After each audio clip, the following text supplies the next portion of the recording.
Isa na namang pasahero sa NAIA ang nagreklamo matapos 2 beses daw na hindi makasakay sa eroplano dahil kulang daw sa dokumento. Pero ayon sa immigration, may ibinigay na silang listahan ng requirements sa pasahero pero bank record lang ang naipresenta niya. May report si John Consulta. Sir, yung stress ko na binibigyan ng immigration, hindi naman nila ako babayaran. Galit na galit ang lalaking yan matapos hindi makasakay sa flight papuntang Dubai, United Arab Emirates. Nagreklamo siya sa airport police station kasama ang kanyang ina. Masakit daw sa bulsa, lalo't ito na raw ang pangalawang beses na na-offload siya sa kanyang flight. Hindi rin daw ito na-rebook. Ang sakit po sa pati namin. Gastos po namin lahat eh. Gastos ko po lahat, sir.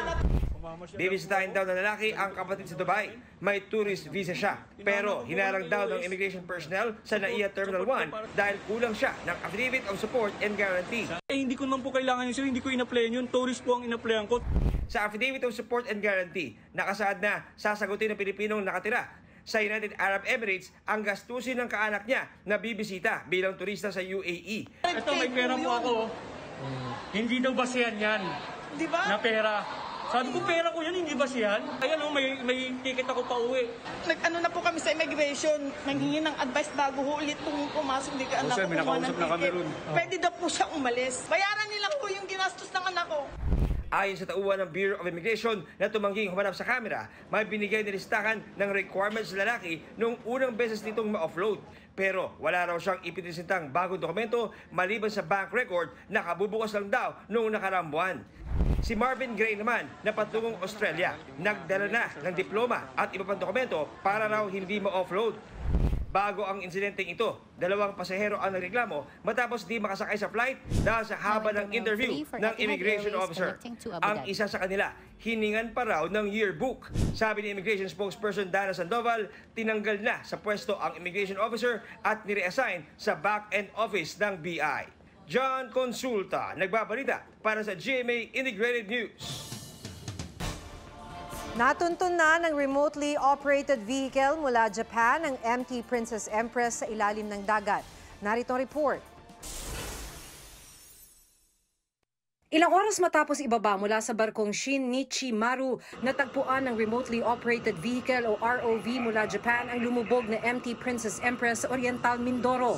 Sinuri kung ano-ano pa ang pinagmumula ng tagas ng langis. Pang-locate lang at sabi may kakayahan siya mag-patch up eh. Kung halimbawa ang behol, ang maganda lang sa ROV, meron ka ng 3D image ng barko. So, pag magkaplano kang i-siphon o anumang action afterwards, maganda-ganda na yung basihan mo. Sabi ni Oriental Mindoro Governor Humerlito Dolor, hinihintay pa ang report tungkol sa datos na nakuha ng ROV bago magsagawa ng kasunod na hakbang. Sa aerial inspection ni Justice Secretary Jesus Crispin Remulla at iba pang opisyal, kita ang lawak ng pinsala ng oil spill sa Oriental Mindoro. Nangingitim na ang pampang sa bayan ng Pola. It's bigger than advertised, meaning to say, between Batangas and Mindoro, kalat na talaga siya. Ipinag-utos ni Remulla ang mas agresibong clean-up sa pamamagitan ng resolusyon ng NDRRMC. Nag-issue na rin ng subpoena ang DOJ sa Marina, Philippine Coast Guard at Philippine Ports Authority, Limay, Bataan, na pantalan kung saan kinarga ang 800,000 litro ng industrial oil para dumalo sa case build-up meeting at magpakita ng mga dokumento. Sa pagsusuri ng Bureau of Fisheries and Aquatic Resources, nakitaan ng traces ng petroleum products ang water samples mula sa siyam na bayan ng Oriental Mindoro. Pasok pa rin naman daw ang level nito sa standard ng DENR. Nakitaan din ng low-level contaminants ang mga fish sample. Sa Verde Island naman, 3 barangay ang nakitaan ng langis at kasalukuyan pa rin nililinis. Matatagpuan ang Verde Island sa Verde Island Passage na sentro ng Global Marine Biodiversity. Itinigil muna ng Batangas City Government ang recreational activities sa Verde Island habang sinusuri pa ang kalidad ng tubig doon. Sa aerial survey ng PCG, may oil patches na rin ang 2 barangay ng Tingloy, Batangas na isa sa pinakasikat na diving spot sa bansa. Binabantayan ngayon ang mga bayan ng Bawan at Mabini. Tag-init na mga kapuso, marami nang nagpaplano ng kanilang summer getaway. May payo naman ng mga eksperto para maiwasan ang masamang epekto sa kalusugan ng sobrang init. May report si Mark Salazar. Nauna nang naligo sa Binmaloy Beach sa Pangasinan ng pamilya Bautista. Sa tindi kasi ng init, gusto raw nilang mapreskohan. Si Bor naman na taga Marikina, nagbubuk na ng resort para sa kanilang revenge gala. Gano'n kayo kadalas lumalabas na mag-swimming pag ganitong summer? Usually, almost every 2 weeks. Mainit eh. Masasarap lumabas kaysa sa bahay. Kung ang iba excited sa tag-init, hindi ang may-ari ng taniman na ito sa Bacara, Ilocos Norte. Nalalantat, natutuyo na kasi ang mga bell pepper dahil sa sobrang init. Ang matinding init at alinsangang panahon asahan pang titindi. Opisyal nang idineklara ng Pag-asa ang panahon ng tag-init sa pagtigil ng northeast monsoon o hanging amihan na nagdadala ng malamig na hangin. To beat the heat, payo ng mga otoridad magsuot ng preskong damit, manatiling hydrated, at iwasang lumabas kung hindi kailangan. Yun pong direct sunlight ang pinaka-mainit po talaga na oras sa ating panahon ay 10 a.m. to 3 p.m. So iwasan po natin na sa mga ganyang panahon tayo o ganyang oras tayo lalabas, lalong-lalo na yung mga nakakatanda because of the heat, nagkakaroon po sila ng dehydration. And that can lead to heat stroke. Huwag din daw alisin ang payong sa bag dahil may posibilidad din ng mga biglang pag-ulan, lalo sa dakong hapon na gabi na dulot ng mga thunderstorm. We are not also ruling out the possibility na for the month of March, April, and May ay maka-monitor tayo ng at least isang bagyo o tropical cyclone. Mark Salazar, nagbabalita para sa GMA Integrated News. Ang American singer-actress na si Selena Gomez na ang most followed female celebrity ngayon sa Instagram. Siya ang first ever female celebrity na nagkaroon ng mahigit 400 million followers.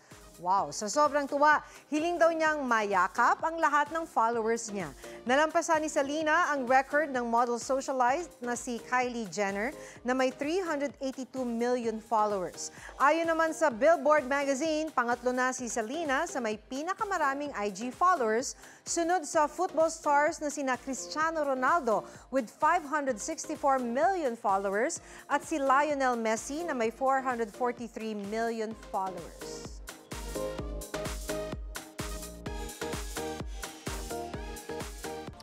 Unggoy nangidap ng tuta. Nangyari raw yan sa India. Kita sa video na nasa balkonahe ang unggoy, bitbit ang isang tuta at saka tumalon papunta sa mga katabing gusali. Inirereklamo na pala noon ng ilang residente ang anilay pamemerwisyo ng mga unggoy sa lugar.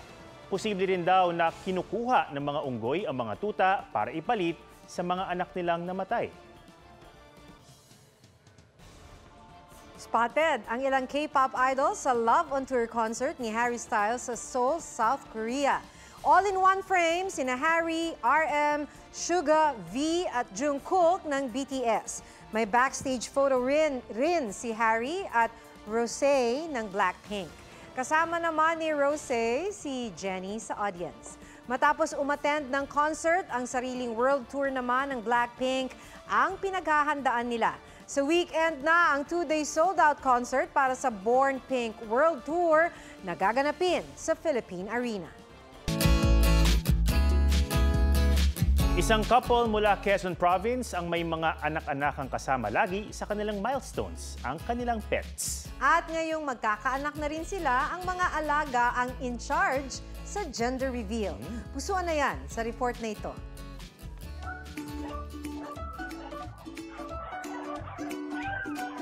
Sa bawat araw, kasama ng mag-asawang June at Maris Lacuesta ang mga asong ito, maging sa mahalagang yugto ng kanilang buhay, bago magpakasal, sa mismong kasal, hanggang sa gender reveal ng kanilang magiging anak. Present ang mga alagang aso, naabot lang naman sa 63 at lahat ay rescued. 2011 nang mag-adopt ng mga aso si Maris. 2 lang ito noon at pangako niya sa sarili, dapat makasama ang mga alaga hanggang sa magkaroon ng sariling anak.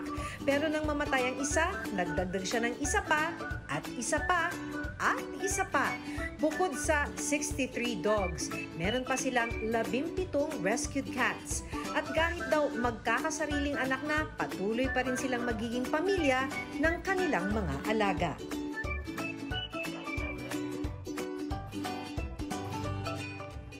galing naman nun. Bilib ako. Nakakatuwa. Yan po ang mga balitang dapat niyong malaman. Sumasalamin sa katotohanan sa ating bayan. Ako si Maki Pulido. Ako naman si Ato Maraulio at ito ang State of the Nation. Huwag magpahuli sa mga balitang dapat niyong malaman. Maaring mapanood ang State of the Nation at iba pang newscasts sa youtube.com/GMA News. I-click lang ang subscribe button. Sa mga kapuso naman abroad, maaari kaming masubaybayan sa GMA Pinoy TV at www.gmanews.tv.